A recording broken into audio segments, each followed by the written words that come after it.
guys! Welcome back to my YouTube channel. I am Gwen Salmorin and I empower Filipinos, especially breadwinners, to live a life of freedom. So, for today's video, I'm very excited to share one thing that helped me to become happier as a breadwinner. So, if you want to know more about this, please don't forget to like and subscribe para malaman nyo rin ano pa yung mga next video ko. And at the same time, finish until the end of this video. So, in your own breadwinning journey, maging happy ka din. So, ito isa sa mga pinaka naging discovery ko about breadwinners is that ako, in my own journey, I always do things for other people. Ibig sabihin, okay, gagawin ko to para sumaya sila.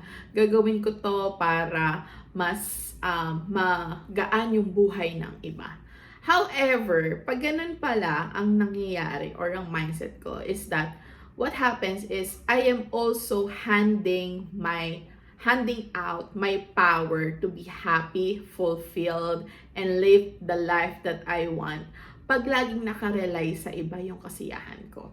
So, kaya nga isa sa mga post ko recently, sabi ko, gawin mo para sa'yo, huwag para sa iba. And normally, ang nangyayari kasi is, meron akong drama na ginawa ko na lahat, pero parang kulang pa rin. Ganyan. And kasi nade-disappoint ako, either hindi na-appreciate yung hard work ko, binigay mo na nga lahat, di ba? Nag-sacrifice ka na. Or, hindi kasi kasing saya as I expected na parang expect mo, syempre, nagsakripisyo ka, parang tuwan-tuwa sila kasi hindi naman ganun yung nangyayari.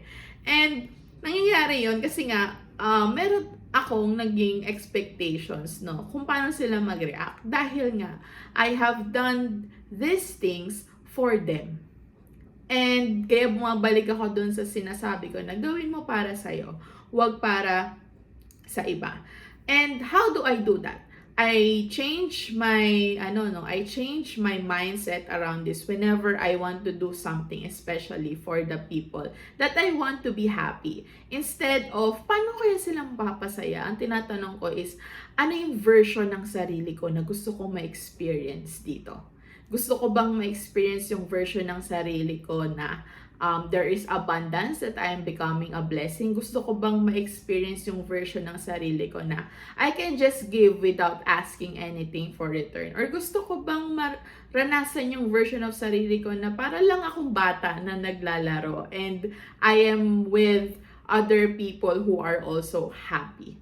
So, whenever you feel na gagawa ka ng isang bagay for other people to be happy, remember that is good, but it also sometimes leads to a point na nagiging unhappy ka rin kasi hindi na-reach yung expectations mo. So whenever those moments come, always just ask yourself, ano yung version ng sarili ko na gusto kong ma-experience pag ginawa ko tong bagay na to? So I hope that will help you in your own breadwinning journey, and if nakatulong siya, I am opening up 30 minutes free discovery call of how I can help you if you are a breadwinner. So the link is down below. You can select your own schedule kung saan ka mag-meet, and we can meet para then I can help you strategize how you can be happier, live a life of freedom in finance and mindsets in your own breadwinning journey. So, thank you for watching. Have a great day. Bye!